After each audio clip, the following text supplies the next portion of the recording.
Cek mau apa ya? Cek. Dandi segini pas. Pas.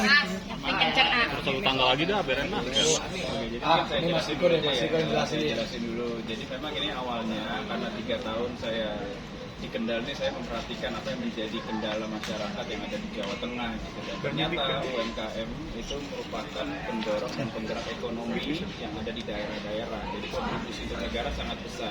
Dan juga UMKM ini juga penghidup masyarakat keluarga-keluarga yang ada di Jawa Tengah gitu. Jadi saya terpanggil gimana ya kontribusi saya itu bisa lebih dengan koneksi yang saya miliki untuk bisa membantu para pelaku UMKM yang ada di Kendal maupun yang ada di Jawa Tengah.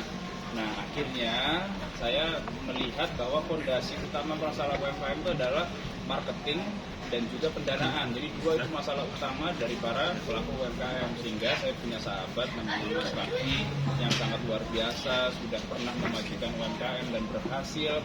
Dan selama ini Mas Raffi itu saya lihat kok di Jakarta, kemudian Jawa Barat, terus ke Sulawesi, tapi belum pernah ke Jawa Tengah. Makanya ketemulah saya dengan Mas Raffi, dan di situ saya akhirnya ngobrol-ngobrol, diskusi. Akhirnya kita memiliki visi yang sama untuk membangun UMKM Jawa Tengah dengan konsep Megas Jateng.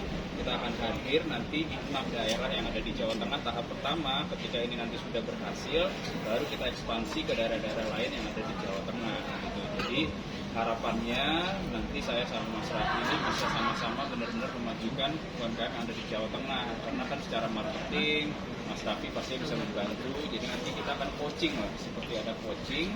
Di sana Mas Raffi nanti akan membantu para pelaku UMKM gitu. Jadi itu sebenarnya konsep awal, tapi ternyata antusiasme masyarakat sangat luar biasa gitu. Jadi kalau tadi pertanyaan kenapa ada baliho di Korafi, iya itu di 6 daerah, di Semarang, Solo, Kudus, terus ada di Purwokerto, Tegal, dan Wonosobo. Karena itu 6 daerah pertama yang akan kita buka nanti konsep untuk bagaimana kita membantu UMKM yang ada di Jawa Tengah, dan juga pembukaan Projo Sambal, usaha UMKM-nya yang sudah berhasil dimiliki oleh masyarakat.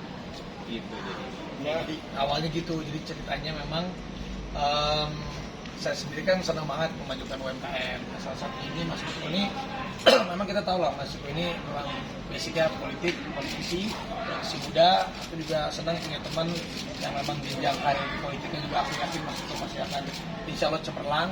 Sekarang juga di cemerlang, lebih cemerlang lagi. Kita kemarin banyak-banyak ngobrol. Nah salah satunya juga kemarin ngobrol nih, udah deh Mas, Projo Sambalnya boleh UMKM-nya yang aku punya kita ekspansi, dibantu cari teman-teman yang memang ke daerah, teman-teman daerah Jawa Tengah, masih kumpulin semuanya. Nah kemarin memang kita bikin pas foto, pas itu memang itu memang stylenya Mas Diko ya, aku ikutin aja supaya kita meyakinkan bahwa masyarakat Jawa Tengah kita mau memajukan UMKM-nya Jawa Tengah. Tapi ternyata organik semuanya, bener-bener semuanya, malah aku juga kaget sebenarnya, waduh ternyata sambutan masyarakatnya luar biasa, sangat positif gitu. Jadi aku awalnya itu sama Mas Diko, awalnya bener-bener untuk memajukan UMKM, karena aku sendiri suka gitu kalau UMKM yang bagus aku invest, atau aku buka lagi memajukan, yang ngasih apa ya, coaching klinik lah ke teman-teman. Selama ini belum pernah ke Jawa Tengah. Nah, iya memang belum banyak di Jawa Tengah. Sama Mas Diko mau dibantu kemarin. Dikasih jatah. Jadi hanya sebatas itu saja awalnya. Tapi antusiasme masyarakat sangat luar biasa. Nah, saya dengar juga katanya surveinya ternyata di Korafi itu sangat bagus. Walaupun saya belum lihat, katanya surveinya itu bagus. Ini beneran nggak sih Mas? Pilkada Jawa. Bener Mas. Karena setelah itu viral, saya kan juga sering keliling-keliling Jawa Tengah tuh, semua warga-warga tuh secara natural, organik tuh ngomong, gimana Mas, jadi ya besok sama Mas Raffi ya gitu semuanya. Loh, jadi apa, saya pikir kan belum tahu jadi apa nih. Nah akhirnya ya di sini ya saya nanya juga sama Mas Raffi, Mas tuh antusiasme masyarakat bagus banget, gimana nih kalau misalkan kontribusinya bukan hanya sekedar untuk UMKM tapi untuk Jawa Tengah secara keseluruhan. Gimana? Tadi aku juga kaget lagi live. Tiba-tiba Mas Diko Pak Tahir ngomong gitu. Waduh, aku sempat mangap juga. Waduh, Mas, aku bilang ini beneran nggak Mas? Nggak serius. Nggak, ini gimana sih Mas? Iya memang maksudnya kan gini, kita kan juga nggak bisa memaksakan diri kayak saya misalkan nggak bisa memaksakan diri mau maju Jawa Tengah atau tidak, tapi kalau keinginan masyarakat kan menjadi aspirasi sebenarnya bagi kami politisi gitu ya. Jadi Mas Raffi juga kalau misalkan sebagai entrepreneur kemudian juga punya bisnis yang sangat luar biasa, terus kalau diinginkan masyarakat berpasangan benar-benar di pada Jawa Tengah kan kita nggak ada yang tahu gitu. Maksudnya ya saya mungkin menjadi pertimbangan Mas Raffi ya, saya di sini pengen mengajak juga beneran nih kalau misalkan memang surveinya bagus, antusiasmenya bagus, ya mudah-mudahan ya kan bisa diikhtiar. Gimana? Coba diajak langsung tuh sama Langsung dipinang nih A. Nggak gini ya. Kalau saya ini orangnya memang nggak pernah ngomong nggak pernah ngomong iya segala sesuatu itu. Tapi sebelumnya makasih Mas, karena kan Mas Niko ini kita tahu lah dia memang mau maju menjadi salah satu orang nomor satu di daerah Jawa Tengah untuk memimpin.